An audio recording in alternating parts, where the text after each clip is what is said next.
These are some Dinar Guru updates, starting off with Mark Z via PDK article, quote, Baghdad reveals new economic package to further de-dollarize trade. Mark Z says, of course, the goal is to strengthen the dinar. This one is from the Express Tribune, unshackling the Iraqi dinar, talking about how Iraq has a plan to unshackle themselves from U.S. dealings and is aligning themselves with BRICS and new emerging global commodities. Part of that process is strengthening the dinar, removing the three zeros, not a lop. These are great. They're coming from mainstream worldwide news sources, talking about exactly what we are expecting. The strengthening of the dinar, de-dollarization, and return of commodities backing their money. All right, Mountain Goat says seemed my contact in the CBI was bragging about the final steps and paperwork for full membership of Iraq to the World Trade Organization, WTO, and to look for the official announcement this week or sometime next week.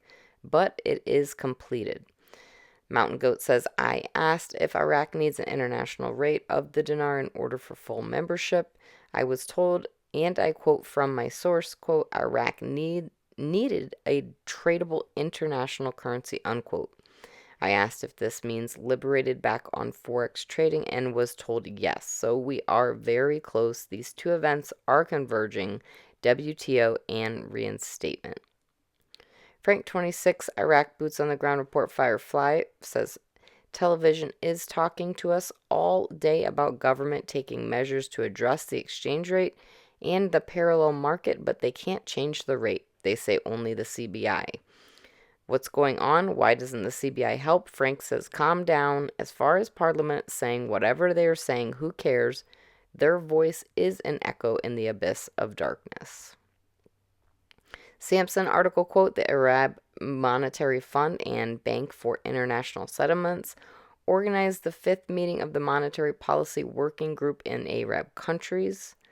And Mark Z via PDK says, I still continue to hear from Iraqi sources that come hell or high water, they're going to go by the 1st of December. I continue to hear fantastic things about the progress and how Iraq has positioned itself to force this across the finish line.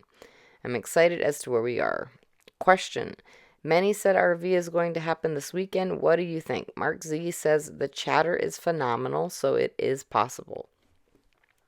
Militiaman says the Bank of International Settlements, when the central bank of all central banks start talking, the world starts to listen. Quote, one of the outputs of the meeting is the preparation and publication of working papers on the latest monetary policy challenges and how to respond to economic shocks in the countries represented at the meeting. All these banks have been told there's going to be challenges.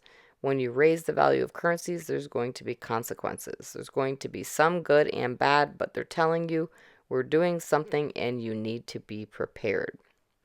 All right, Frank 26 question, has anything changed in regards to Iraq's satellite banks exchanging dinars for U.S.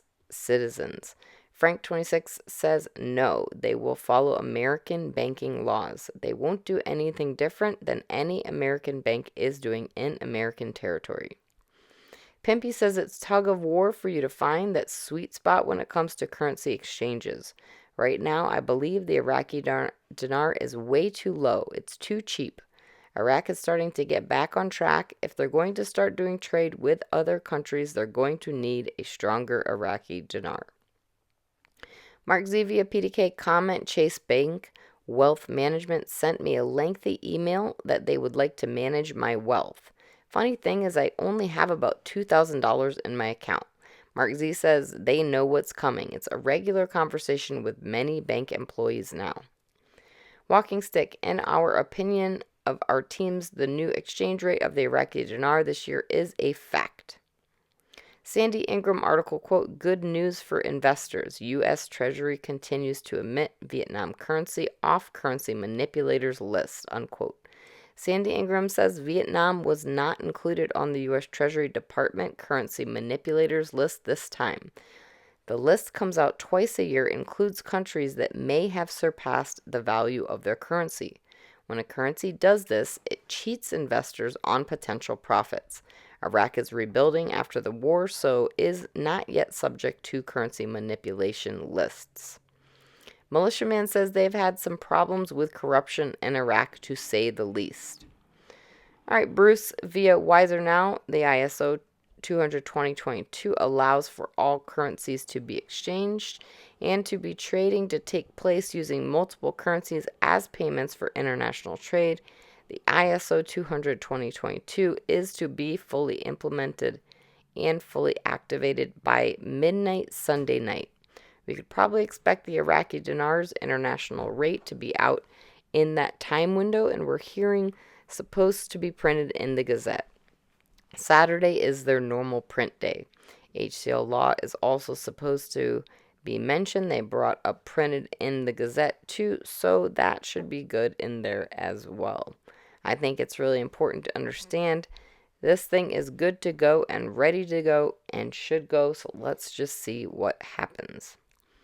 Pimpy says the thing that's disgusting about the Vietnam dong is it appears they are comfortable and content with leaving the rate low. Frank26 says you want to know the exchange rate of bricks because maybe the Iraqi dinar will be 1-to-1 with a basket of bricks. Maybe one clue. It's an RI, not an RV. And lastly, Mark Z via PDK says we certainly expect it to go by December 1st.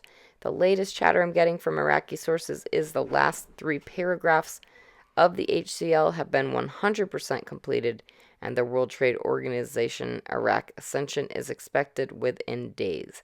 They are feeling very confident with their December 1st goal. A number of my sources are still saying before Thanksgiving. It looks really good.